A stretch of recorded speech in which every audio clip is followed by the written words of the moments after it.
তখন সেকুলারিজম ওদের সিস্টেমের মধ্যে ছিল, ওরা প্র্যাকটিস করার চেষ্টা করতো।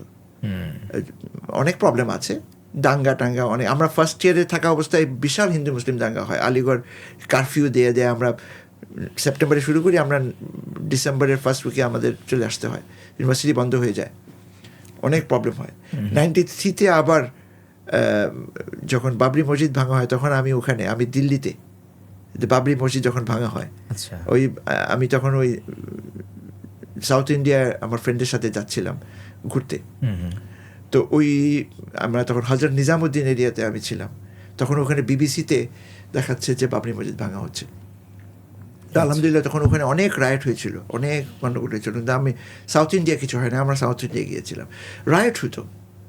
কিন্তু আমি যে বাংলাদেশ থেকে আসছি, আমি একটা বাংলাদেশি ইসলামিক পলিটিক্যাল পার্টির লিডারের ছেলে, সেই হিসাবে আরও অনেক লিডারের ছেলে কিন্তু ওখানে পড়তো। যেমন শহীদুল্লাহ কায়সারের ছেলে পড়তো, শমী কায়সারের ভাই ওই সময় পড়তো। তারপরে সৈয়দ দিদার বক্স ছিল জাতীয় পার্টির এমপি, তার মেয়ে পড়তো। তারপরে যে রাজিয়া ফয়েজের ছেলে পড়তো। এরকম অনেকেই সময় ছিল।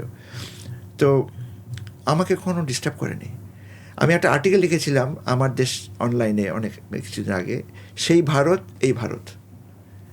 আমি কি ভারত দেখেছি, আর এখন বিজেপির ভারত যেটা, এইটা খুবই খারাপ অবস্থা। আমি এখন ইন্ডিয়াতে ভিজিট করারও চিন্তা করি না, মানে শুধু যে ট্যুর করতে যাবো।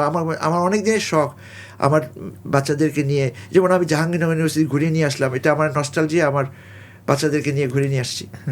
আমার শখ ছিল যে আমি আলিগড় ইউনিভার্সিটি করি, কিন্তু এটা আমার আলমা ম্যাটার বলে না, আমার নিজস্ব প্রতিষ্ঠান, যেখানে আমি 5টা বছর পড়াশোনা করেছি, এরপর আমার পিএইচডিও করেছি।